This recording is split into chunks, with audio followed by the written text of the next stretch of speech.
King of Podcasts here.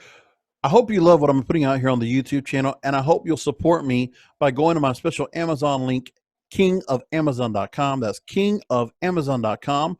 Or feel free to hit a Cash App or PayPal.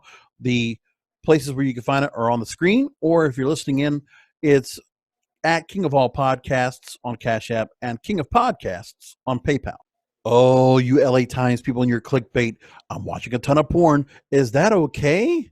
An expert answers coronavirus sex questions. And I've been talking about this for a couple of weeks now, the dating scene and seeing people, seeing guys in a bubble walking out on a date with a girl or sending flowers to a girl via drone and doing Instagram dates in front of people. Bullshit, bullshit, bullshit. Let's get into what to talk about. What people are watching. Like as I've talked about OnlyFans, people are watching more porn. And let's just be honest, they are. Well, the sex therapist here, or this, this therapist is going to tell us more about it. So LA Times had this story. Let's talk about it. Sean Boudram is a LA-based certified sex educator with 600,000 subscribers on YouTube, if you round up. Now has a daily show on Quibi, which I don't know anybody that watches that, but I'm not. Pass. So here's some questions that might be asked. So here's one thing, and I want to just follow along and see if I follow along with these questions at all. So, sheltering in place is killing my sex drive. Is that normal?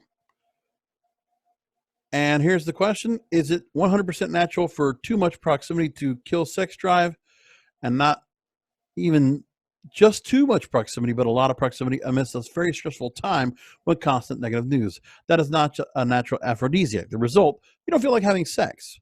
Well, probably right. I mean, it doesn't mean that you don't try to do things to kind of help keep you in the mood. But yeah, the thing is, that's why you go to things to try to stimulate yourself because, guys are still going to be horny and girls might feel the same way too. I mean, honestly, I see some of the girls that are on TikTok. I just started really getting into that now. And, I've seen all the videos coming from Twitter or Instagram or other feeds that I watch, and they just pop up. But I was like, you know what? I'm finally going to go ahead and just look at it some more because, it make me laugh and things like that. And honestly, when you see all the girls that are wanting to dance and they're doing things on there, there is a lot of innuendo and a lot of bit of flirtatious kind of movements. And listen, some guys might watch there and they might think, wouldn't mind dating her. And some of the girls that are on there are definitely looking for partners or looking for, boyfriends or girlfriends, whatever there might be. That's still going on right now, even while people are in quarantine, which is interesting. So fire needs air to breathe, and passion similarly needs air to breathe. And when you are on top of each other all the time, and you're not giving the brain any kind of new or novel experience or anything new to stem off of, the spitball into sexual tension is very difficult to get your libido going. So it's normal. I agree. So if you're in a couple, you're in a relationship, yeah, I can imagine it'll be kind of tough because, there is supposed to be that time of being apart to then feel that closeness again. And you don't have that right now unless you on purposely find a way to do it and be safe about it. I can imagine that might be a tough issue for some people to do. Plus, if you have kids or you have pets, must be even tougher because even the pets they can tell you're stressed. Even the kids can tell you're stressed. So they'll be much closer to you than ever before. So the privacy issue is even more of a constant. Now, another question is, I'm single and I live alone. So quarantining is so hard when I have almost no human contact. I'm a sex, dating, and I'm meeting new people. And the sex therapist says it's okay. Not only is it okay, it's extremely healthy. We are mammals that are born to bond. We are born to be with other people. We crave romantic connections. We crave intimacy. We crave human touch. And if you're missing some of those, that means you're just human. Well, that's fine. But now they talk about he or she talks about the dating apps here. Oh, it's he. This is the lady right here, Sham. She's cute. Anyway, she says they're the obvious dating apps. OkCupid says there were more messages sent in March as a result of quarantine. So people are looking to connect if you are. There's a ton of opportunities for cyber sex, a ton of opportunities for utilizing social media platforms. Cyber sex in terms of using OnlyFans to chat, or you're doing, or listen, the way people are chatting online and doing stuff sexually. Listen, there's a lot of that going out there. So, it's out there. You can't deny it. It's just a fact of life.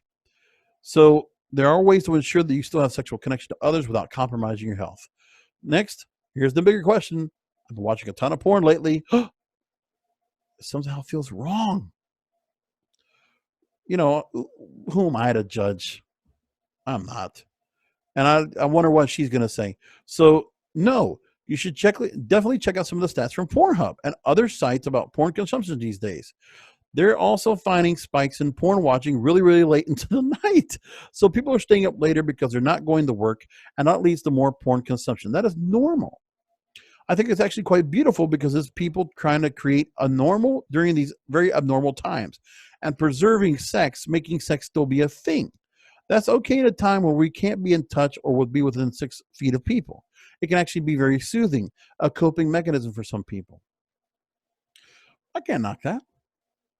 I mean, listen, you do some really crazy things when you are stuck at home and you're not able to get out, which is why we need to get out of this much sooner than later.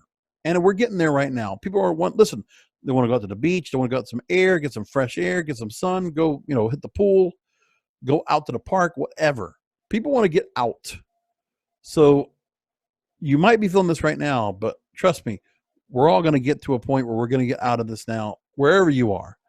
And we'll finally get back to what we were doing before. So we are only hoping for that. But here's an interesting story. So with all this new free time and quarantine, my partner wants to have sex more than ever.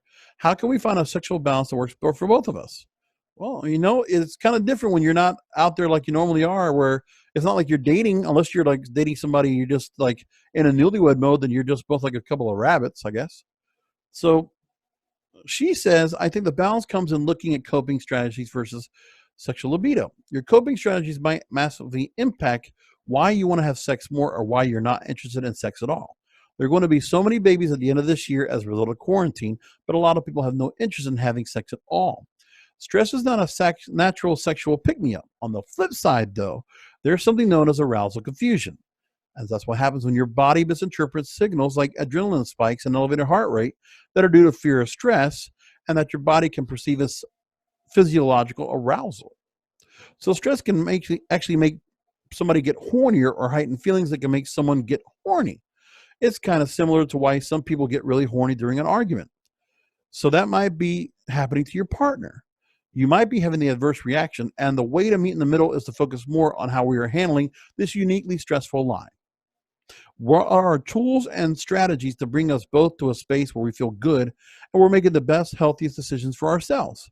And more important, how can you empathize with your partner during a time when more than anything, they just need to be supported? Well, if it were me, I would make it a point to go ahead and be as sexually active as possible. But again, that's me.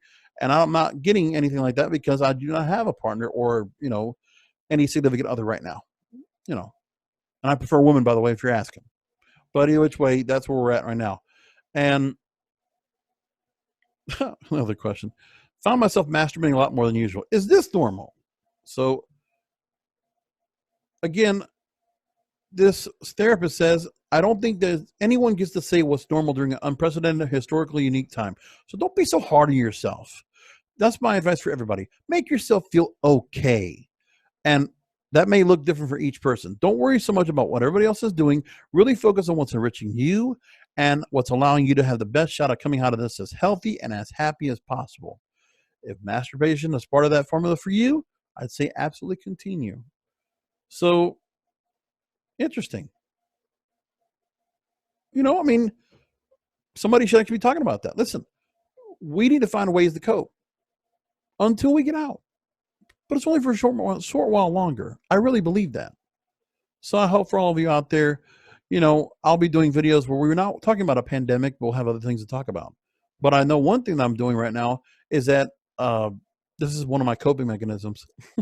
But I enjoy doing this a lot more. The pandemic, I don't know, I'm going to get off my point here because I'll tell you what, personally, I've enjoyed doing a lot of content the last 2 months, just getting into it. I mean, I looked at what all the videos I've been doing as of late. I did almost a video for every day of the month of April. Wow. I didn't realize I was doing so much, but I'm working hard on it. And I like it.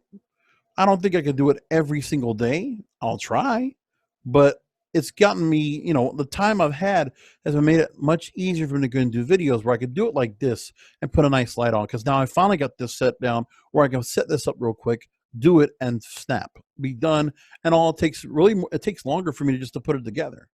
put a couple little overlays and, whatever, but that's fine. Or I do the ones that are just like little packages with just like an overlay and narration. And that's simple for me to do too. It's just a matter of the rendering. That takes the longest time. And finding the things to put in. Because after that, after I have everything to go and put into place, it's like a recipe and you cook it. You just put it together, assemble it, and done. That's pretty much it. So I've got myself down, really good at editing, really good at putting these videos together. I just want more people to watch it. So I hope you'll tell people to go and subscribe to this channel, hit the notification bell. I want to see that actually people are watching it and enjoying it. And listen, even if you don't, that's okay. I enjoy, as a coping mechanism, right? Among the other things that I'm not going to tell you that I actually do that this article talks about, but I'm going to say that it's important to go ahead and find something during this pandemic, whether it's a new hobby or new things, adapting, adopting, and, taking some of the stuff that you've learned and applying it for later. And that's what I'm doing right now. And I've enjoyed it so much. So anyway, I'll catch you on the next video.